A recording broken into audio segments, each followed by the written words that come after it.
Hello everyone. आप सब कैसे हैं? मैं उम्मीद करता हूं कि बहुत अच्छे होंगे और अपनी पढ़ाई को बहुत अच्छे से कर रहे होंगे। मैं Akash Kumar Bhadana ICT virtual classroom में आपका बहुत बहुत स्वागत करता हूं मेरे प्यारे बच्चों। जैसा आपको पता है कि हमारी बच्चों 8th क्लास है और 8th क्लास में हम लोग देख रहे हैं हमारे अतीत थर्ड जो हमारी बुक है उसको हम लोग आपका देख रहे हैं और इसी में आज हम लोग चैप्टर नंबर जो आपका थर्ड है उसको प्रारंभ करेंगे। सेकंड नंबर जो आपका चैप्टर है कल हम उसको देख चुके हैं। बहुत सारे बच्चों ने मिलजुल कर बड़े अच्छे से उसके सारे जो मिलान वाले क्वेश्चन थे, ऑप्शनल क्वेश्चन थे, कुछ के शॉर्ट क्वेश्चन थे, लॉन्ग थे, उनको किया। कुछ बच्चों ने होमवर्क के रूप में अपने घर से भी किया। तो इस तरह से हम इन सारे क्वेश्चंस को बहुत अच्छे से आपका देख चुके हैं, बहुत अच्छे से बात कर चुके हैं। अब हमें थोड़ा सा आगे बढ़ना है और इसमें गौर करके एक एक पैटर्न पद्धति को बहुत अच्छे से हमको देखना है। क्लियर है मेरे प्यारे बच्चों? इन पर हम लोग आपका बात करेंगे और इनको देखेंगे। तो ग्रामीण क्षेत्र पर शासन चलाना। अब देखिए कि ईस्ट इंडिया कंपनी के सामने सबसे बड़ी बात थी कि वो ग्रामीण क्षेत्र में कैसे अपना शासन चलाती, ये हमको देखना था। तो चित्र है कि 1765 में रॉबर्ट क्लाइव मुगल बादशाहों से बिहार और ओडिशा की दीवानी ग्रहण करते हुए, कहां से कर रहे थे? दीवानी ग्रहण कर रहे थे बिहार और उड़ीसा से। क्लियर है? ये आपको ध्यान रखनी है कि वो दीवानी कहां से ग्रहण कर रहे थे? बिहार और उड़ीसा से। इससे मुगल बादशाह से बिहार की। ठीक, तो क्या आप जानते हैं पारा कुछ किसके कब्जे में आ गया था? कंपनी के। कौन से युद्ध के बाद? प्लासी के युद्ध का, बक्सर का युद्ध हुआ था, उसमें युद्ध के बाद। चलिए, नियम वही है, एक एक बच्चा एक एक पैराग्राफ पढ़ता चलेगा और मैं उसको एक्सप्लेन करता चलूंगा। ठीक, GGIC Bangalpur. Good morning sir. Very good morning. क्या नाम है बेटे आपका? My name is Aiza. चलो बेटे, आप चैप्टर पढ़ना शुरू करो। कंपनी दीवान बन गई। दीवान बन गई। 12 अगस्त 1765 को मुगल बादशाह ने ईस्ट इंडिया कंपनी को बंगाल का दीवान तैनात किया। इस बात की पूरी संभावना है कि ये घटना मुट्ठी भर अंग्रेजों और हिंदुस्तानियों की मौजूदगी में रॉबर्ट क्लाइव के तंबू में घटी होगी, लेकिन ऊपर दिए गए चित्र में इस घटना को एक भव्य समारोह के रूप में दिखाया गया है। यह चित्र उस चित्रकार ने बनवाया है जिसे रॉबर्ट क्लाइव ने अपने जीवन की यादगार घटनाओं को चित्रित करने का जिम्मा सौंपा था। क्या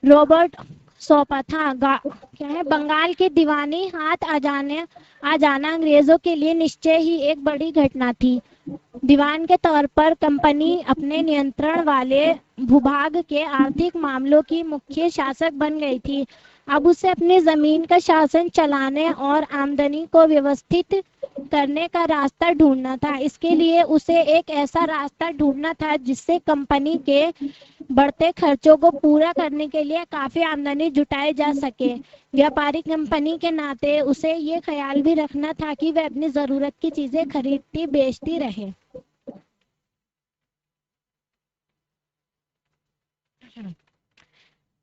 समय के साथ कंपनी को यह भी समझ में आने लगा कि उसे सावधानी के साथ आगे बढ़ना होगा। बाहरी ताकत होने की वजह से उसे उन लोगों को भी शांत रखना था जो गांव देहात में पहले शासन चला चुके थे और जिनके पास अभी भी काफी ताकत और सम्मान था। ऐसे जो लोग स्थानीय सत्ता में रह चुके थे उन्हें काफी ताकत और सम्मान था। ऐसे ऐसे जो लोग स्थानीय सत्ता में रह चुके थे उन्हें नियंत्रित करना तो जरूरी था, लेकिन उन्हें खत्म नहीं किया जा सकता था। ये काम कैसे हो? इस अध्याय में हम देखेंगे कि कंपनी में ग्रामीण इलाकों को उपनिवेश कैसे बनाया, आय के संसाधन कैसे जुटाए, लोगों के अधिकार किस तरह सत्य किए और मनमाफिक फसलों की खेती कैसे कराई। ठीक, कंपनी बहुत की बढ़िया, रुक आमदनी। जाइए। मैं इस पैराग्राफ को समझा दूं फिर आगे बढ़ेंगे दोबारा। ठीक है बेटे, फिर मौका दूंगा। माइक ऑफ कर लो आप, बैठे रहो आप। चलिए पढ़ना शुरू कर, थोड़ा सा मैं समझ। देखिए, ये इमेज है, रॉबर्ट क्लाइव इसमें है। अगर आप देखोगे ये है रॉबर्ट क्लाइव, और रॉबर्ट क्लाइव को आप जानते हैं ये भारत के पहले गवर्नर जनरल बन के आते हैं भारत। ठीक। अब कंपनी के सामने सबसे बड़ा क्या चुनौती थी कि उन्होंने क्या करा, बंगाल और बिहार का की उड़ीसा और बिहार की जो आपकी दीवानी है, दीवानी का मतलब समझते हो, राजस्व संबंधी जो मामले होते हैं उनको हम कहते हैं दीवानी, यानी कि सिविल मैटर। क्लियर है? अब सिविल मैटर किसके हाथ में चले गए हैं? अंग्रेजों के हाथ में। और अंग्रेजों ने क्यों लिया है? क्योंकि आप जानते हो एक युद्ध हुआ था आपका प्लासी और बक्सर का। क्लियर है? उसमें बहुत गहरी शिकस्त मिली किसको? बंगाल के नवाब को भी, अवध के नवाब को भी। क्लियर है? और कहीं ना कहीं दिल्ली का जो शासक था उसको। अब इस तरह से क्या हो गई कि धीरे धीरे जो आपकी सत्ता थी वो स्थानांतरण होकर अंग्रेजों के हाथों में जा रही थी। अंग्रेजों को एक मौका मिल रहा था आपका फ्री में ट्रेड करने का, फ्री में व्यापार करने का, और दूसरा मौका उनको मिल रहा था कि अगर हम गांव वाले क्षेत्र पर अपना कब्जा कर पाए तो गांव से जितना मोटा राजस्व आता है हम उसको इकट्ठा कर सकते हैं, और कंपनी को चलाने के लिए जितने पैसे की जरूरत होगी वो हमको लंदन से नहीं मंगवाना पड़ेगा, बल्कि हम लोग यहाँ के राजस्व ही क्या होंगे, हम अपना गुजारा कर लेंगे। अब ऐसे में कंपनी के सामने दो समस्या थी। पहली समस्या थी कि यहाँ से जितना भी आपका भूभाग है, इस भूभाग से राजस्व को कैसे इकट्ठा किया जाए, कैसे उसको देखा जाए, कैसे उसकी तैनाती हो, क्या व्यवस्था बने, ये पहली समस्या थी।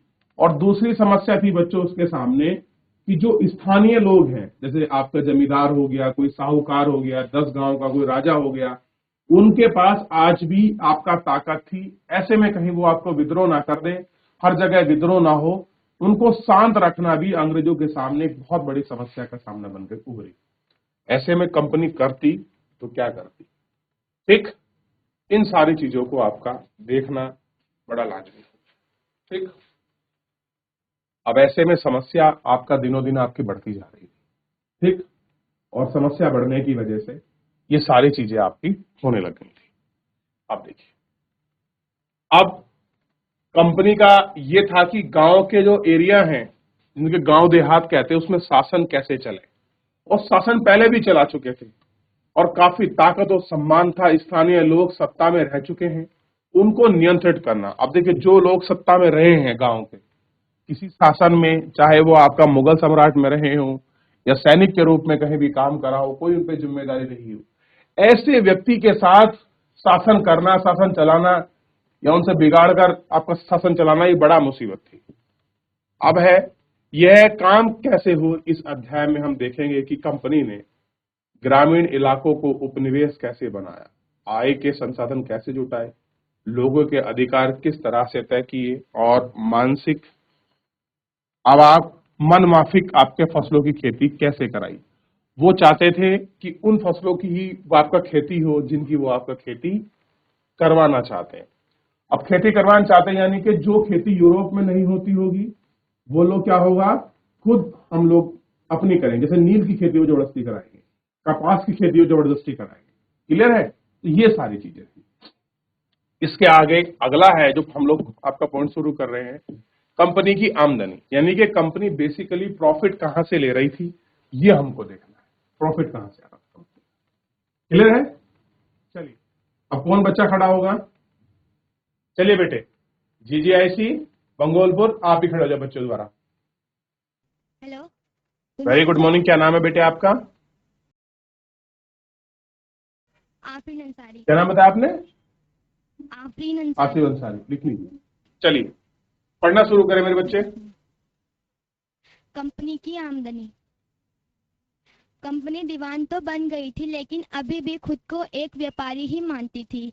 कंपनी भारी भरकम लगान तो चाहती थी लेकिन उसके आकलन और वसूली की कोई नियमित व्यवस्था करने में हिचकिचा रही थी। उसकी कोशिश रही थी कि वह कोई नियमित व्यवस्था करने में हिचकिचा रही थी। उसकी कोशिश यही थी कि वह ज्यादा से ज्यादा राजस्व हासिल करे और कम से कम कीमत पर बढ़िया सूती और रेशमी कपड़े खरीदे। इसी कारण 5 साल के भीतर बंगाल में कंपनी द्वारा खरीदी जाने वाली चीजों का कुल मूल्य दोगुना हो चुका था। 1765 के पहले कंपनी ब्रिटेन से सोना और चांदी का आयात करती थी और इन चीज़ों के बदले सामान खरीदती थी। अब बंगाल में इकट्ठा होने वाला पैसे से ही निर्यात के लिए चीज़ें खरीदी जा सकती थी। जल्दी ही यह जाहिर हो गया कि बंगाल की अर्थव्यवस्था एक गहरे संकट में फंसती जा रही है। कारीगर गांव छोड़कर भाग रहे थे क्योंकि उन्हें बहुत कम कीमत पर अपनी चीज़ें कंपनी को जबरन बेचनी पड़ती थी। किसान अपना लगान नहीं चुका पा रहे थे। कारीगरों का उत्पादन गिर रहा था और खेती चौपट होने की दिशा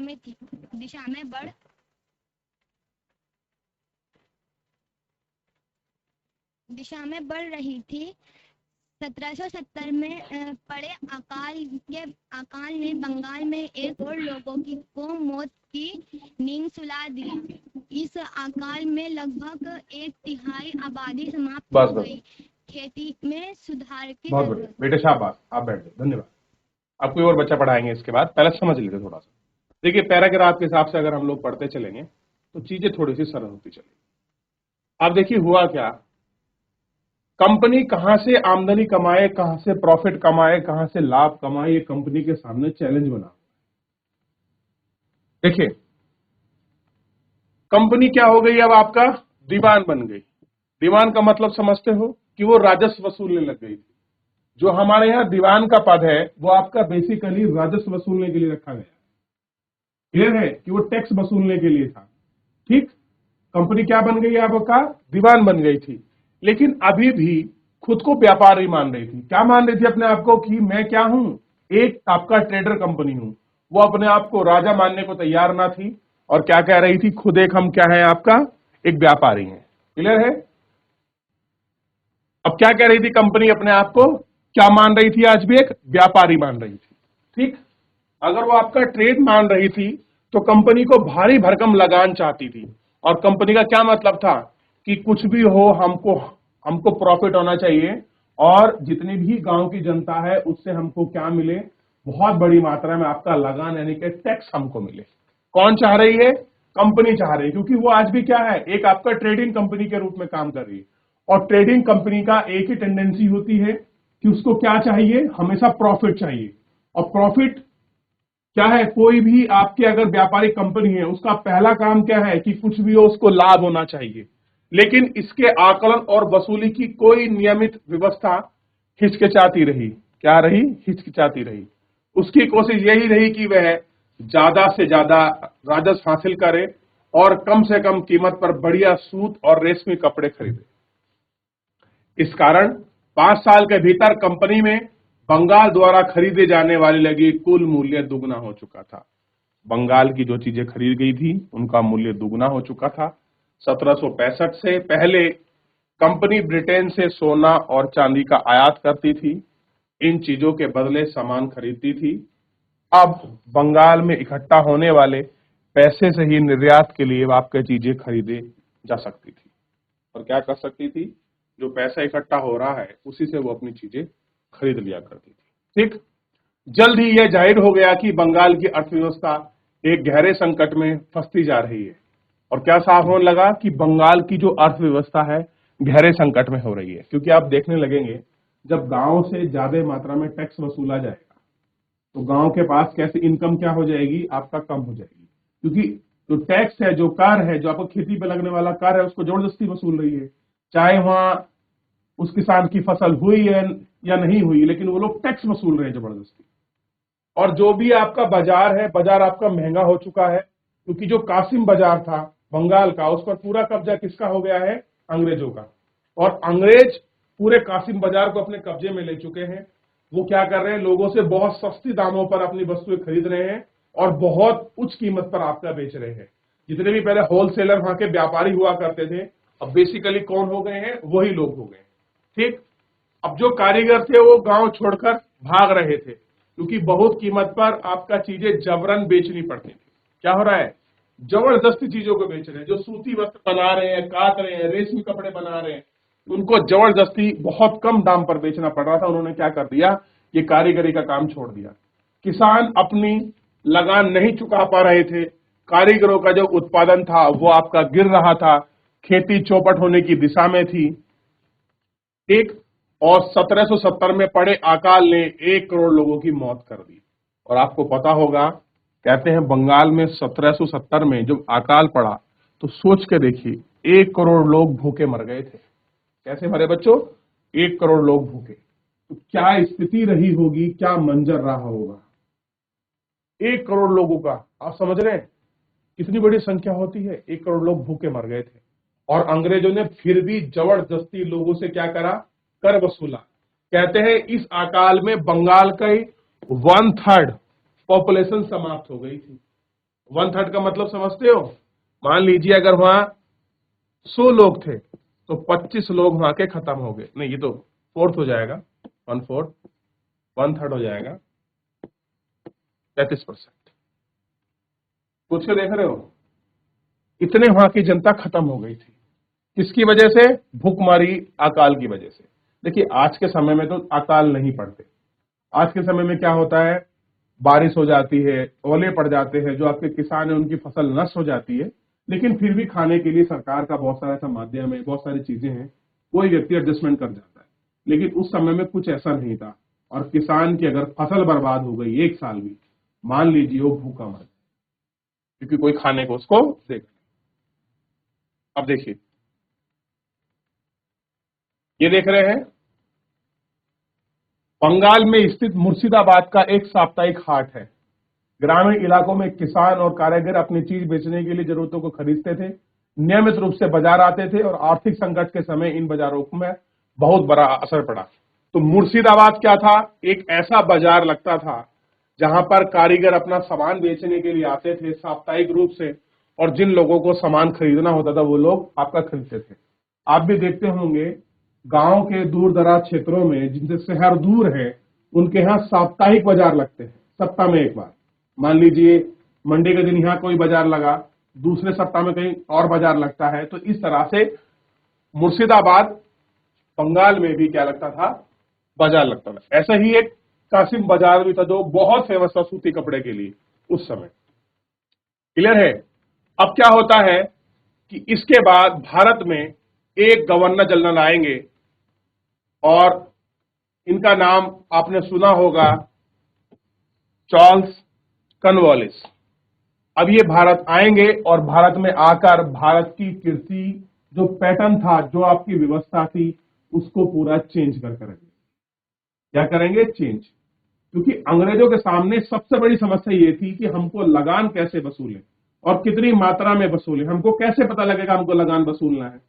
तो इस चीज के विषय में एक नया पैटर्न लेके आए हैं और जिसको हम कहते हैं परमानेंट आपका सेटलमेंट। हिंदी में बोलते हैं स्थायी बंदोबस्त व्यवस्था। क्या बोलते हैं? स्थायी बंदोबस्त व्यवस्था, परमानेंट आपको सेटलमेंट। चलिए बच्चों, आज एक छोटी सी बात मैं आपको बता देता हूं। देखिए, जो बच्चे बड़े होकर यानी कि 10-12 के बाद भारतीय सिविल सेवाओं की तैयारी करना चाहते हैं, जैसे वो आईएएस की तैयारी करना चाहते हैं, पीसीएस की तैयारी करना चाहते हैं, आईएफएस की तैयारी करना चाहते हैं, या किसी और राज्य के पीसीएस की, तो मैं उनसे यही कहूंगा 6, 7, 8, 9, 10, 12 आप जो अपनी क्लास में बढ़ते जा रहे हैं, आप उन सबकी एनसीईआरटी पढ़ते चलिए। यकीन मानिए, मैं भी खुद तैयारी करता हूं और यही सारी चीजें हम लोग फेस करते हैं, ठीक। और यही क्वेश्चन कितनी बार हमको मेंस रूप में भी आपका देखने के लिए मिलता है कि खेती में सुधार की जरूरत क्यों थी जब अंग्रेज भारत आए। ये हेडिंग के रूप में सीधा ऐसे क्वेश्चन मिलता है। या वो आपसे पूछ लेगा स्थायी बंदोबस्त व्यवस्था क्या थी, किसने लागू की, अंग्रेज क्यों लेकर आए, उसके पीछे की मंशा क्या थी। तो इसलिए मैं सभी बच्चों को फोकस करा के इसलिए बोलता हूं, इसलिए मैं आपके पढ़ाने की कोशिश करता हूं आपका स्टोरी रूप में, कि जस्ट आप लोग पढ़ें, आपकी रीडिंग हो जाए और मैं उसको एक्सप्लेन कर दूं। जबकि मुझे तो, मैं चाहूं तो मैं इसको 2 आपके लाइनों में पढ़ाऊं और आगे बढ़ जाऊं, कोई कुछ नहीं करता। और सबसे बड़ी कमी जो है बच्चों आप लोगों में, वो ये है कि मान लीजिए आप चैप्टर को पढ़ रहे हैं, देखिए, ठीक।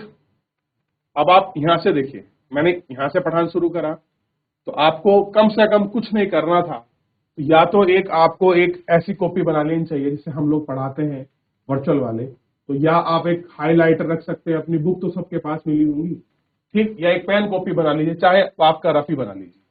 आपके फैक्ट कितने मजबूत हो जाएंगे आप सोच भी नहीं सकते। जैसे पहला क्वेश्चन था कि 12 अगस्त 1965 को क्या मिल गई, मुगल बादशाह से ईस्ट इंडिया कंपनी को बंगाल की दीवानी मिल गई। तो आप क्वेश्चन लिख सकते हैं, बना सकते हैं अपनी फॉर्मेट में कि ईस्ट इंडिया कंपनी को बंगाल की दीवानी कब मिली, तो 12 अगस्त 1765। लिख लीजिए पॉइंट पॉइंट बनाकर, नहीं लिख सकते हाईलाइट कर लिए। और बेटा जो हंस रहे हैं ना, पूरे जीवन हंसते रह जाओगे और मजदूरी ही करोगे। जितनी कंपटीशन हो रहा है और भारत पूरी दुनिया में सबसे ज्यादा पॉपुलेशन रखने वाला आपका देश बना है, तो रोजगार भी छीनेंगे। और अगर नौकरी करनी है ना बेटा सरकारी, तो मेहनत 10 गुना करनी पड़ेगी, 2 गुना छोड़ दो। तो जिनकी नींव आज से मजबूत होगी ना अभी से ही, एक वो बच्चे हैं जो 12वीं के बाद पढ़ते हैं, एक वो बच्चे हैं जो अपनी ग्रेजुएशन के बाद पढ़ते हैं, और एक वो बच्चे हैं जो अपनी पढ़ाई के साथ ही अपनी तैयारी करते हैं। तो मौका सबको है, ऐसा नहीं लिखा कि आप लोग नहीं कर सकते, कोई नहीं कर सकता। अगर आज अभी से अपने मन में आप लोग विश्वास लेकर चलेंगे, अपने आप को तैयार कर चलेंगे, तो क्यों नहीं होगा। मैं बहुत बच्चों को देखता हूं, बड़ा अच्छा आपका जज्बा होता है, बड़े अच्छे फैक्ट होते हैं। कितने बच्चे ऐसे होते हैं बैठकर लिख रहे होते हैं। और इस मामले में मेरे को लड़कियां का मामला थोड़ा अच्छा लगता है। उनके सामने कुछ भी ना हो, जैसे मैं 9th क्लास पढ़ा रहा हूँ इकोनॉमिक्स, बच्चे अगर मैं कुछ भी नोट करता हूं उनको, आप गरीबी पढ़ा रहा हूं, निर्धनता क्यों है, कौन आकलन करता है, 2011 के अनुसार क्या जनगणना में क्या कहा गया है, वो बच्चे तुरंत नोट करते चले जाते। और जिस बच्चे ने आपका ग्रेजुएशन कर ली है, वो अगर बता देना कि ऐसा क्यों है, गरीबी का आकलन कौन कर रहा है, मैं आपका मान जाऊं। तो इसलिए कहता हूं, जो पढ़ा रहा हूं, जिनको अंडरलाइन करता हूं, कुछ भी ना सही, बुक में हाईलाइट कम से कम आप लोग करते चलिए। अभी आपको ऐसा लगता है कि छोड़ो ना, इतिहास ही तो है। चलिए आगे देखिए। चलिए अब बात करते हैं खेती में सुधार की जरूरत। आखिर में जो हमारी खेती थी, इसमें सुधार की जरूरत क्यों थी। चलिए कौन बच्चा खड़ा होगा पढ़ने के लिए। अगर अर्थव्यवस्था संकट में थी तो क्या कंपनी अपने राजस्व आय के बारे में अवस्थित रह सकती थी। कंपनी के ज्यादातर अफसरों को यह लगने लगा था कि जमीन में निवेश करना और खेती में सुधार लाना जरूरी है। ये काम किस तरह किया जा सकता था, इस सवाल पर 2 दशकों तक बहस चली। आखिरकार कंपनी ने 1793 में स्थायी बंदोबस्त लागू किया। इस बंदोबस्त की शर्तों के हिसाब से राजाओं और तालुकदारों को जमींदारों के रूप में मान्यता दी गई। उन्हें किसानों से लगान वसूलने और कंपनी के राजस्व चुकाने का जिम्मा सौंपा गया। उनकी ओर से चुकाई जाने वाली राशि स्थायी रूप से तय कर दी गई थी। इसका मतलब यह था कि भविष्य में कभी भी उससे इजाफा नहीं किया जाना था। अंग्रेजों को लगता था कि इससे उन्हें नियमित रूप से राजस्व मिलता रहेगा और जमींदारों को जमीन में सुधार के लिए खर्च करने का प्रोत्साहन मिलेगा। उन्हें लगा था कि क्योंकि राज्य की ओर से राजस्व की मांग बढ़ने वाली नहीं थी, इसलिए जमींदार बढ़ते उत्पादन से फायदे में रहेंगे। समस्या मगर स्थानीय बंदोबस्त में भी समस्या पैदा कर दी। कंपनी के अफसरों ने पाया कि अभी भी जमींदार जमीन से सुधार के लिए खर्चा नहीं कर रहे थे। असल में कंपनी ने जो राजस्व तय किया था वह इतना ज्यादा था कि उसको चुकाने में जमींदारों को भारी परेशानी हो रही थी। जो जमींदार राजस्व चुकाने में विफल हो जाता था उसकी जमींदारी छीन ली जाती थी। बहुत सारी जमींदारियों को कंपनी बाकायदा नीलाम कर चुकी थी। 19वीं सदी के पहले दशक तक हालात बदल चुके थे। बाजार में कीमतें बढ़ी और धीरे धीरे खेती का विस्तार होने लगा। इससे जमींदारों की आमदनी में तो सुधार आया, लेकिन कंपनी को कोई फायदा नहीं हुआ, क्योंकि कंपनी तो हमेशा के लिए राजस्व तय कर चुकी थी। अब वह राजस्व में वृद्धि नहीं कर सकती थी। लेकिन जमींदारों को अभी भी जमीन की बेहतरी में कोई दिलचस्पी नहीं थी। उनमें से कुछ तो बंदोबस्त के शुरुआती सालों में ही अपनी जमीन गवा चुके थे। जो बचे रह गए थे अब उन्हें भी बिना परेशानी और विनिवेश का खतरा उठाए। आदमी की उम्मीद दिखाई दे रही थी। अब तक जमींदार किसानों को जमीन देकर उनसे लगान वसूल सकते थे। उन्हें जमीन से सुधार की परवाह नहीं थी। दूसरी तरफ गांवों में किसानों को यह व्यवस्था बहुत दमनकारी दिखाई दी। किसान को जो लगान चुकाना था वह बहुत ज्यादा था और जमीन पर उसका अधिकार सुरक्षित नहीं था। लगान चुकाने के लिए अक्सर महाजन से कर्जा लेना पड़ता था। अगर वह लगान नहीं चुका पाता था तो उसे पुश्तैनी जमीन से बेदखल कर दिया बहुत बहुत जाता धन्यवाद, था। शाबाश। आज ताली हो जाए जीआईसी बंगोलपुर के बच्चों के लिए। बहुत अच्छा पढ़ा है सभी बच्चों ने। चलिए ताली हो जाए सब एक बार, जोड़ दो एक बार। बहुत बढ़िया, शाबाश। आप लोग भी बजाओ जीआईसी बंगोलपुर, ताली हो जाइए। चलिए बहुत अच्छे, चलिए शाबाश।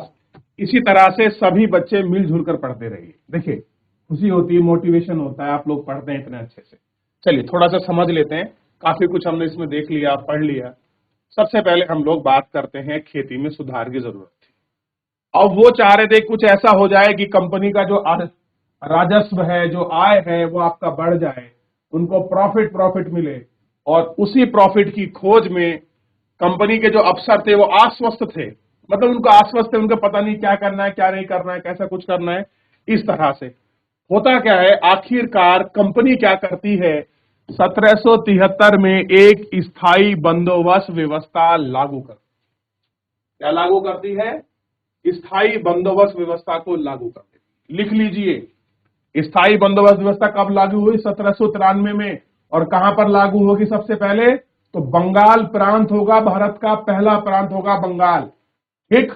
और किसके समय में हुई, लॉर्ड कॉर्नवालिस के समय में होगी। लिखते चलिए, फैक्ट को मजबूत करते चलिए। क्लियर हुआ। 1793 स्थायी बंदोबस्त व्यवस्था, लॉर्ड कॉर्नवालिस के समय में। लॉर्ड कॉर्नवालिस कौन है, बंगाल के गवर्नर जनरल। और आपको पता है इस समय 3 ही प्रेसिडेंसी हैं, कौन कौन सी, बंगाल, मद्रास और मुंबई। 3 प्रेसिडेंसी बनी हुई है और तीनों का सर्वोच्च कमांडर कौन है, लॉर्ड कॉर्नवालिस, ठीक। चलिए अब हिसाब क्या था, सबसे पहले स्थायी बंदोबस्त व्यवस्था को समझते हैं और उसके बाद आगे बढ़ते हैं। स्थायी बंदोबस्त व्यवस्था में क्या था, 10-20 गांव के लोगों को उन्होंने इकट्ठा किया और वहां से राजस्व वसूलने के लिए वो लोग अंग्रेज भेजते थे। तो अंग्रेजों को लोग क्या नहीं देते थे, आपका राजस्व जो आपका टैक्स का कर था वो लोग नहीं भेजते, आपका देते थे। तो उन्होंने क्या काम किया कि 10-20 गांव की एक लोग को जमींदारी सौंप दी। और आपने बहुत सारी पिक्चरों में देखा होगा, इस गांव के जमींदार हैं, इस क्षेत्र के जमींदार हैं। तो 10 गांव के लोगों को जब आपकी जमींदारी मिल गई और जमींदारी में भी आपका कंडीशन रख दी गई कि इस निश्चित देर तक आपको टैक्स चुकाना है, और अगर आपने टैक्स नहीं चुकाया तो आपकी जमींदारी चली जाएगी। तो बेसिकली जमींदारी क्या थी, अंग्रेजों द्वारा 10-20 गांव की या 2-4 गांव का राजस्व वसूलने का जो अधिकार था उसको कहते थे जमींदार। क्लियर हुआ, आया समझ, उसको बोलते थे आपका जमींदार। जमींदार गांव से टैक्स इकट्ठा करते थे, उसका एक हिस्सा अपने पास रखते थे और बाकी अंग्रेजों को आपका जमा करते थे। और बहुत सारी पिक्चरों में आपने देखा होगा कि जो आपके जमींदार होते थे वो लठैत रखते थे, लठवट लेकर जाते थे कि टैक्स दे। अगर कोई टैक्स नहीं देगा तो क्या करते थे, उसकी गाय, बकरी, भेड़ इत्यादि खोलकर ले आते थे। क्लियर है। तो इस चीज को और अच्छे से पढ़ेंगे हम लोग कल के लेक्चर में। फिलहाल जो है मेरे प्यारे बच्चों, समय समाप्त हो रहा है। आज के लेक्चर के लिए इतना ही, मिलते हैं नेक्स्ट लेक्चर में। तब तक अपना ध्यान रखिए, धन्यवाद।